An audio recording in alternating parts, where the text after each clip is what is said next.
क्या आप एनएमसी की वेबसाइट चेक कर रहे हैं? आपको वहाँ पे अब्रॉड के लिए कोई भी मेडिकल कॉलेज की लिस्ट नहीं मिल रही है। इवन 1 या 2 कॉलेज के नाम भी आपको नहीं मिल रहे हैं किसी भी कंट्री से। क्यों नहीं मिल रहे हैं? ये सब इस वीडियो में हम आपको बताएंगे। सभी फ्यूचर मेडिकोज और पेरेंट्स को वेद प्रकाश बेनीवाल की तरफ से नमस्कार। आप सभी का हमारे इस यूट्यूब चैनल पर स्वागत है। हम हर बार कोशिश करते हैं कि हम आपके पास सही जानकारी और सटीक जानकारी दें, जिससे आप लोग ठगे जाने से या गुमराह होने से बचें। ये क्यों हुआ है, इसके बारे में हम आपको बताना चाहेंगे। एनएमसी ने ये लिस्ट क्यों हटाई है, इसके लिए हमें थोड़ा पास्ट में जाना पड़ेगा।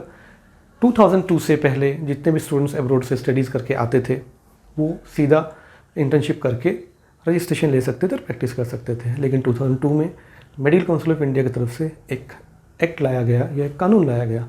इस कानून में ये था कि एलिजिबिलिटी क्राइटेरिया क्या है, स्टूडेंट कहाँ कहाँ पढ़ने के लिए जा सकते हैं। इसका नाम रखा FMGE 2002 act, foreign medical graduate examination.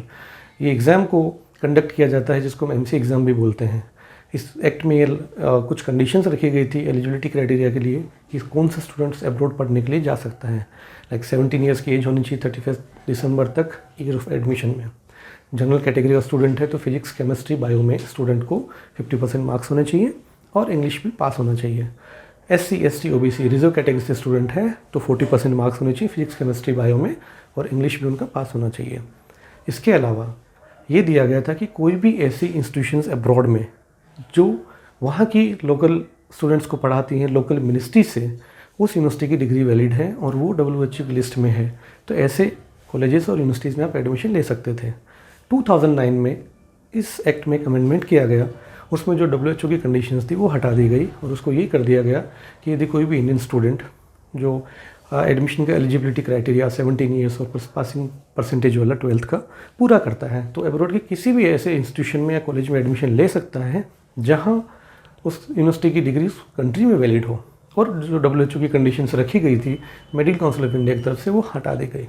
2010 में इसमें एक अमेंडमेंट और हुआ।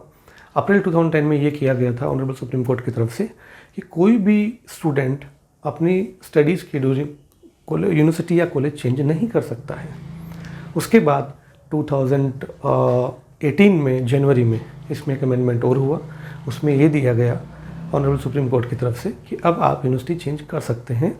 उसमें यह कंडीशंस क्लियर नहीं की गई कि आप सेम कंट्री में कर सकते हैं या अदर कंट्रीज़ में कर सकते हैं। ये अभी भी थोड़ा सा कन्फ्यूजन बना हुआ है। उसके बाद सेम एक्ट में एक अमेंडमेंट और हुआ कि वही स्टूडेंट्स अब्रॉड जाएंगे जो नीट क्वालिफाई करेंगे। एलिजिबिलिटी सेक्शन में इन्होंने अपडेट किया।